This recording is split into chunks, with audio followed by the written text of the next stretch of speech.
一年一度嘅攞買生活節咧，係一個好好嘅機會啦，俾我哋去接觸更加多唔同嘅大眾啦。今年其實都多咗一啲客人咧，係會自備一啲容器會過嚟買嘢嘅。咁同埋講緊個攞買嘅過程咧，都好得意，係唔需要講解得太多，大家都好似彷彿嚟到呢度都知道係要帶容器同埋要去做攞買。咁就我哋會盡量少提供包裝咁樣咯。其實呢一兩年嘅轉變咧，好明顯你望到其實顧客嗰個心態啦，其實已經係開始明白到原來攞買或者環保其實係需要去做㗎喎。今年都係參加咗第3年啦，咁因為自己都係好支持呢個攞買啦，同埋環保嘅生活習慣啦，想 promote 俾大家。咁我自己都係好實踐緊呢樣嘢。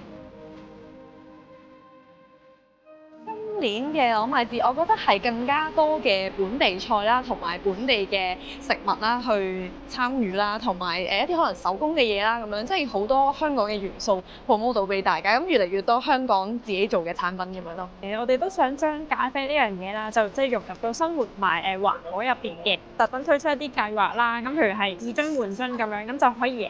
令到環保呢樣嘢咁就可以融入到生活，就唔會浪費一啲可能咖啡豆嘅包裝咁樣嘅。我哋農作物喺呢個攞買節啦，其實都係可以好完全咁樣展示到嗰個作物嘅形態嘅，同埋亦都因為冇經過包裝咧，其實佢係好多佢自己獨特嘅氣味啊、香味啊。未包裝嘅時候，嗰棵菜究竟係點啊，或者我哋嘅作物係點樣樣，其實佢哋可以直接接觸得到咯。希望梗係每一年都會有啦，咁就都會俾我哋更加多機會去接觸唔同大眾，因為都知道攞買呢一個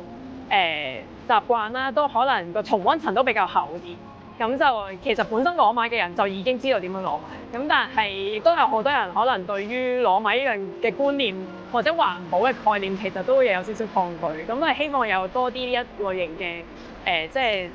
外展嘅活動啦，咁就可以讓更加多人認識更加好。